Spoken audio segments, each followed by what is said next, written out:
Everyone complaining that Walmart's either all sold out because of this big storm, or either they've done an excellent job at stocking the shelves. Let's go find out. So what's the first thing we check out? Typically milk, bread, butter, right? So let's go see if we've got any bread.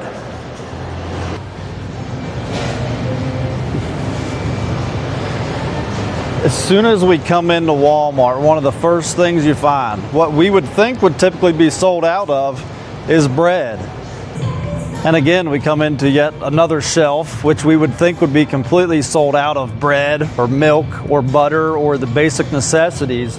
And something like this, we find an entire shelf stocked with bread.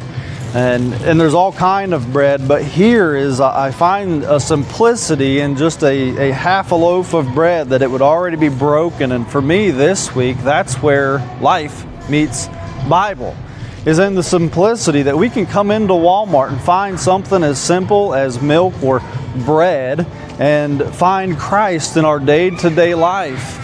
And where life would meet Bible, it comes out of Luke chapter 22, when we hear the story of the Last Supper, whenever Jesus would sit around the table with all of his disciples, and they were just kind of chilling in this story, that they were relaxed.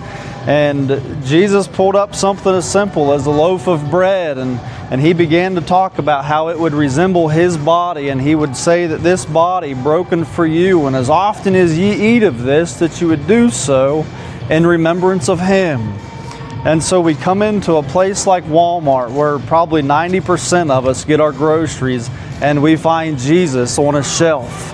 A simple message of saying, look, Christ is everywhere, that the storm is outside, that many people are complaining or crying or even bragging about how Walmart would keep their shelves stocked. And so we come in to investigate, and we find that every single day that we walk into a store like Walmart, that we can find Christ, that we can go back outside and we can see that the storm is still taking place easily, that the rain's coming down, the roads are iced over, but yet Christ is in the midst of it. And it's just that simple this week, and I want to leave you right there and just ask you, where do you see Christ in your life this week? And then as we would also turn into Luke chapter 22, and I would encourage you to read the entire chapter, because whenever we get into it, is we hear simple words like in verse 9, he says, well, where do you want us to prepare for this meal?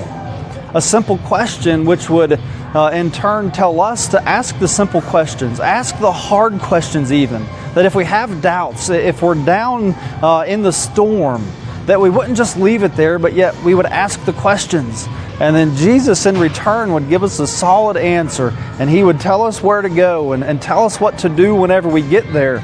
And it's more than that, though, that Christ would meet them where he sent them to. That if he sends you and I, knowing that we're ill-equipped for whatever it is, that he's going to equip us for the call, but rather he doesn't call the equipped. And in that is whenever he sits down, is he says to do these things to remember him. And so I would encourage you this week to whatever you do, to do a few things within it. Give thanks for everything and anything. Give thanks for the storm. Give thanks for the bread. And then in the bread, that whenever you eat bread for breakfast, lunch, dinner, whatever it is give thanks and remember him. That whenever you take a drink of whatever it is, likewise, as he would pour out the juice at the end of that story, to say, remember me. That whenever you begin to pour that drink out or to sup from whatever cup or bottle it is, to remember him this week and to give thanks. And so we'll leave you right there and asking you one question, and I would like for you just to leave something in the comment for us this week. Where do you see Christ in your walk this week? Hey, and thanks for joining us on this week's Lively Bible Encounter.